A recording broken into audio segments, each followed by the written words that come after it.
Welcome to Shams pantry. நம்ம இப்போது soya வச்சு ஒரு கிரேவி பண்ண போகிறோம். அது எப்படி செய்கிறதுன்னு பார்க்கலாம். நான் ஒரு 100 கிராம் சோயா எடுத்துருக்கிறேன். அதை நம்ம ஹாட் வாட்டர் ஊற்றி கொஞ்ச நேரம் அதை ஊற வச்சிடலாம். அப்போ தான் அது நம்ம நல்லா க்ளீன் பண்ண முடியும். கொஞ்சம் சாஃப்ட்னஸ் கொடுக்கும். தண்ணி ரொம்ப ஹாட்டாக இருக்குது. ஸோ நம்ம ஒரு ஸ்பூன் வச்சு அதை நல்லா தண்ணியில் மூழ்க வச்சிடலாம். இது ஒரு 5 to 10 மினிட்ஸ் இருக்கட்டும். இப்போ அந்த சோயா ஃபுல்லாக நல்லா ஊறிடுச்சு. இப்போ அதை நம்ம நல்லா புழிஞ்சு விட்டு 2-3 தண்ணி விட்டு கழுகிக்கலாம்.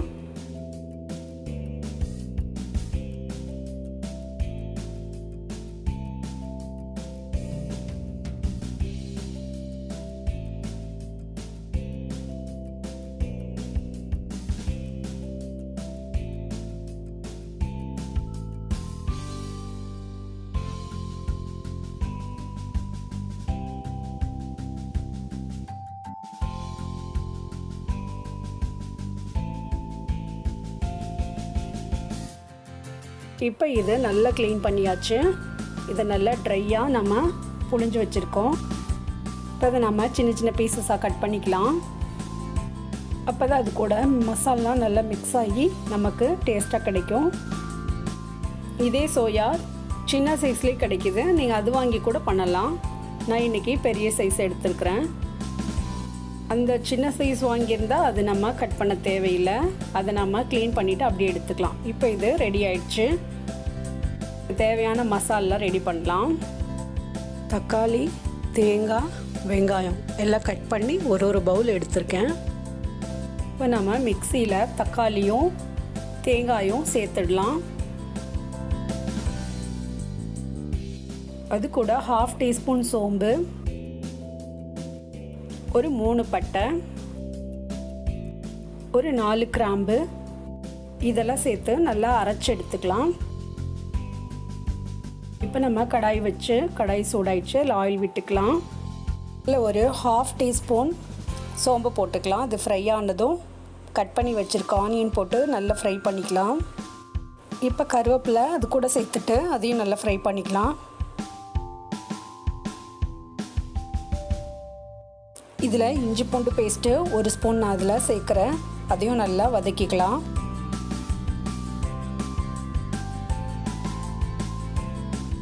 சில்லி பவுடர் 1/2 டீஸ்பூன், கரம் மசால் 1/2 டீஸ்பூன். இதெல்லாம் நம்ம நல்லா பச்சை ஸ்மெல் போகிற அளவுக்கு நல்லா வதக்கிக்கலாம்.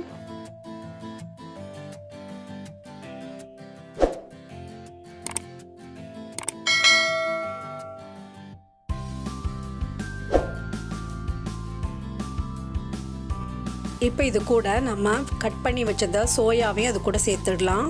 அதையும் நல்லா வதக்கிக்கலாம். அப்போ தான் அந்த மசாலா அது கூட சேரும்.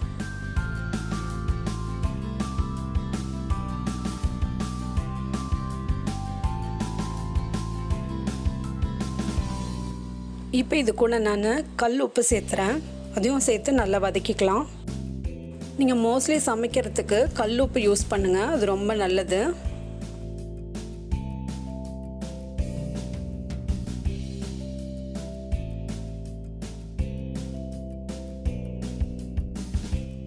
இப்போ இது நல்லா வதங்கிடுச்சு. இப்போ நம்ம அரைச்சி வச்ச பேஸ்ட் இது கூட சேர்த்துடலாம்.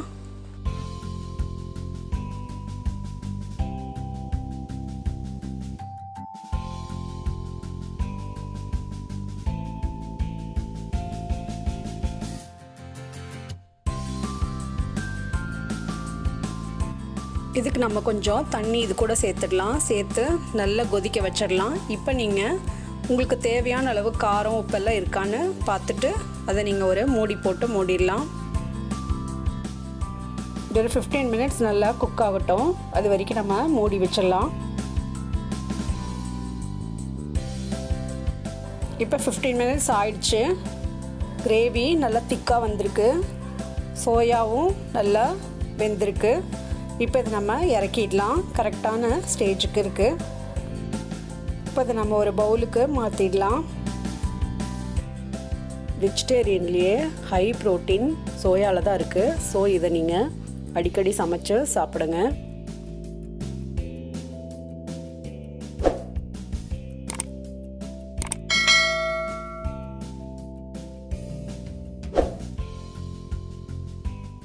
இப்போ இந்த சோயா கிரேவி ரெடி ஆயிடுச்சு. இது சப்பாத்தி, இட்லி, தோசை இதுக்கெல்லாம் ரொம்ப நல்லா டேஸ்ட்டாக இருக்கும். நீங்களும் இது ட்ரை பண்ணி பாருங்கள்.